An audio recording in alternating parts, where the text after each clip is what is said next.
Here we have another great segment. Cleveland, welcome. How you doing? What's going on? So how would you describe this man and the impact he's had on so many young people through the years from what you've seen? Well, I can only speak from my personal experience. And my personal experience is that he was like a father figure to a lot of people, not just the young ladies, but to the men. And he was an inspiration. He helped a lot of people. He taught us a lot of things about ourselves, about having respect for yourself and having respect for other people, and changing some of the things that you want to do in life. If you want to do certain things, you got to work hard to do it. Even though it's hard, sometimes you got to go through those things to get what you want to get. You know, he showed us that at the end of the day, you got to look to help other people. If you're not helping other people, then you're not helping yourself. So that's awesome. Those are things that I remember. Talk about taking some of the lessons you learned and applying them and making a difference in your own life and being very successful in your life and helping mentoring others. Well, how can I say? First, I would say my kids, because of the way I raised my kids, the way I taught my kids certain things, and now my daughter's about to be 25 this year, and she's got a child that's a year old, and she's taking care of that child. You know, that's a good thing. And my son, he's about to be 22 this year, and he's a Marine. He brought me a Marine ring. That's I got awesome. his dog tags on my neck that I walk around with him 24 hours a day. And I sit back and my daughter asks me questions about certain things that she's going through, or she wants to give my opinion, and I do what nature used to do to me, which is, he didn't tell me what to do. He gave me options. Gave me a few different options and said you have to pick on your own because you got to make the right decision. You got to make the decision that fits you. I can't make that choice for you. And I do that with my kids, and I say the same thing with my son. He'll ask me a question about doing this.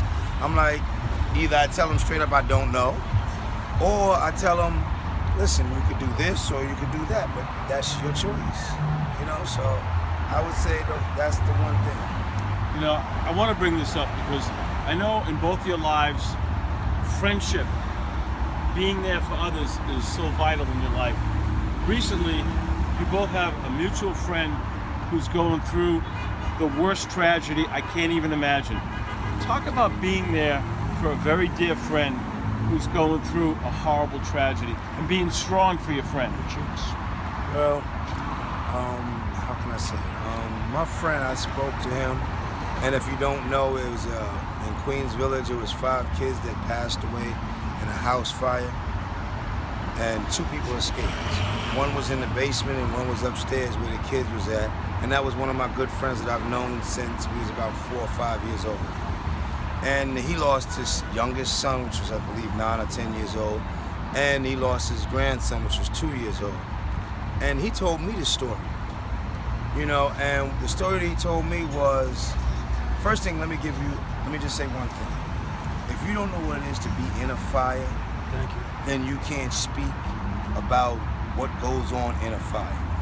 I'm a person that worked doing security and bodyguard work for 30 years, and I'm always used to running towards what's going on instead of away from it. And I've been in a couple of fires, and I'm gonna tell you, it's a mind-blowing experience in itself, just to smoke alone, and then if you don't know the environment or you do know the environment and trying to get around, you know, it's very hard.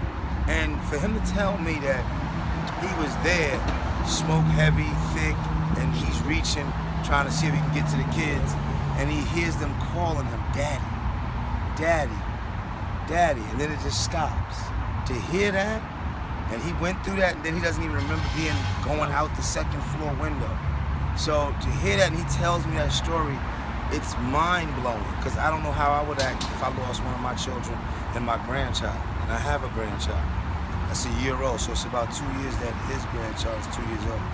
So the only thing I can tell him is that you have other kids. You got to be there for them. Because he's in a different mindset, and that's all I could tell him. I can't tell him nothing else. So for him, I'm not even going to mention his name, because if you don't know his name, well, that's neither here nor there. You can research it. But I'm going to say that my heart is with him, and I'm always going to be there for him, whatever he wants, whatever he needs. And you know what Cleveland did? Immediately, I just looked at the news there and I said, wow, fire, I hope not any of my ex-students. I didn't look at the names. He called me the exact second. Remember I was looking at the news day? Yeah, he was This is what a peer leader and a person that cares does. Called me Nate, he said, you don't believe what happened. I said, what? He was telling me about the fire. I said, damn, I was just looking at a picture of the fire.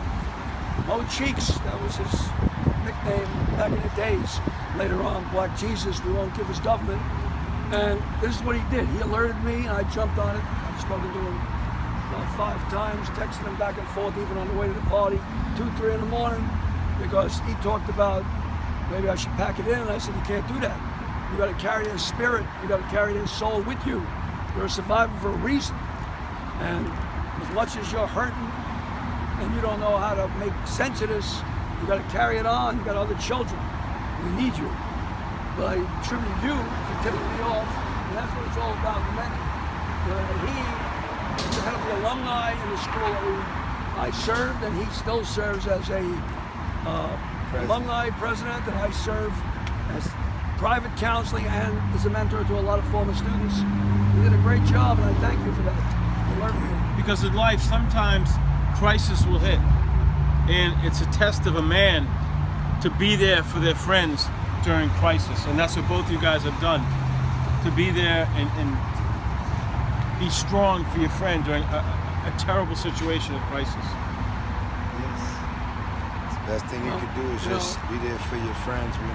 Be there for anybody that needs it. It's not even about just your friends or your family. It's about anybody that needs it. Because if you're not helping somebody else, then what are you here for? And that's the way I feel, and that's the way I believe, and I mean, that's the way I was taught. Before I even met this gentleman, my mother and my father taught me that.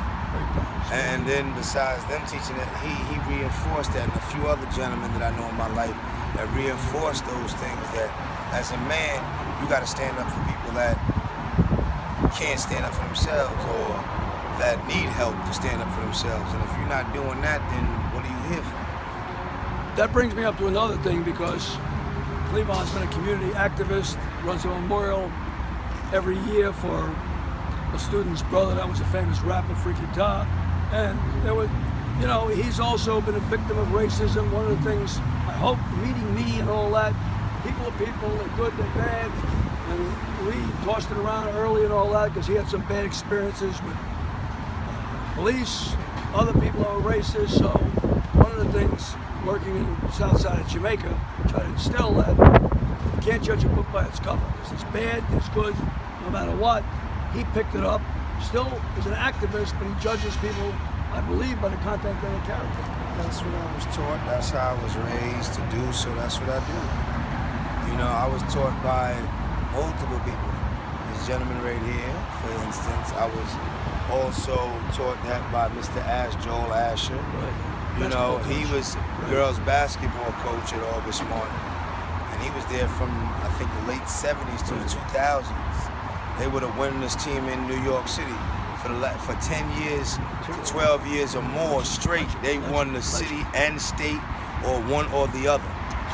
So he did that, and then you have to look at another gentleman by the name of Ronnie Gaines. This is a brother that was in my neighborhood that basically made everybody his child. And he ran the neighborhood game room where we came in there and played ping pong and foosball. And he gave us a lot of guidance. He gave us a lot of insight on just men in general, how to be a man, because he was with a pro organization called the African Poetry Theater on Jamaica Avenue. And that's just showing us who we really need to be and who we are. And appreciating who people are, not by their skin or their race or their religion, but who they are. The way they treat you is the way you treat them. And he taught me a lot of that as well. So I think it's just a combination of a couple of brothers in my life that have influenced me to do a lot of different things and to do what I'm doing now. Just the right things. And thank you so much for sharing. Very inspirational, very moving. We continue our great series on mentoring, making a difference. Talk about how this man made a difference in your life from the very beginning. Christina. Well, we met in high school. He was my guidance counselor. He helped me a lot, actually, with just like interviewing skills, actually, and getting through like the everyday ups and downs of like high school drama, actually. And recently, he helped me Good. Thank you. Very good. So he stayed with you all these years, right? Yeah, he wrote me an amazing recommendation so I can go to grad school. So that was really nice. Talk about the So- difference he made. Things like your confidence, your self-esteem. I had all that stuff before I met him. I'm just kidding. I'm just joking. Hudson used to be. She used to say, what did you just say when you were Classy, 15? never trashy. Yeah. He goes, I'm a woman. I said, you ain't no woman. That's it. No, he helped me a lot with with my confidence actually. Just like I said, like having like good people skills, like learning how to communicate with people more. You know, how to express my feelings without getting angry. You know, things like that. Okay. I always say life is a journey. Talk about how your journey changed since you met this man. He taught me how to have more perseverance. Like before I would if I didn't get what I want immediately, then I don't want to, not like I don't want to try anymore, but I don't want to, you know, I just feel like defeated very fast. So he helped me learn how to have better fruition and how to you know, just keep trying, you know, you're not gonna get everything the first time. So We talk about the lessons you learn and how you apply it to your life now, helping out younger people. well, actually I'm a dance teacher now, so I learned how to have a little bit more confidence and a little bit more patience than I did when we first met each other, because I had no patience then. So I still have very short patience, but it's getting better. I think so. It's getting better. So yeah, I think that's what he taught me, just to never give up and to have more patience when dealing with stressful situations. Now, what was this lady like back in high school? Well, when I When you first met her, she was like a raging bull, very intelligent, but very stubborn, and thought that she was grown-ass at 15. And it was like a bronco, a bucking bronco. You had to get it on the saddle and all that. But again, even though I know you give me a lot of credit, I have to give credit to the greatest mother and father as one. Rose James, we worked hand in hand together. I've been a friend of the family for years, and I've gotten a lot of respect and support, and I hope I've given you and your family support, where this is a mother that has been there for her daughter 1,000,000%. There's another one. All right. Beyond that, all right? Hey girl. So, Rosa, talk about the relationship between this man and your daughter, how it helped her through your eyes. Well, through my eyes, Nate was always there for her. He gave her more courage than anybody ever knew. She always relied on him for everything that was going on around her. She talked to him more than she did to me at times, but that was okay. As long as I know that she was being led in the right direction, that's all that matters to me. And I always thank Nate for all the good work that he helped do. That's great. So it's nice that even though you had a great mentor, you still had the love of your mom and the support, and I can see that love and relationship has grown through the years. Yeah. We go back, we haven't seen each other in about 2 years or so, right? That's great. Now we have a new lovely lady. Let's Bianca. let's get you in the discussion. Talk about how this man has made a difference in your life. Oh my God, he's like a. Thank you so much. Thank you, thank you, thank you. Oh, what can I Like a say? picture. A father, a brother, a husband. He's all of that to me, and I was not even his student. But to keep me in high school instead of cutting classes and leaving, he said, "You're too smart. Become something so you stay with me." And he taught me everything. So without him, What would your life be like if you hadn't met him? empty. And now what's it like? Because you met him and he Because got he you to the met- right When I direction. met him, you know what? He made me a woman.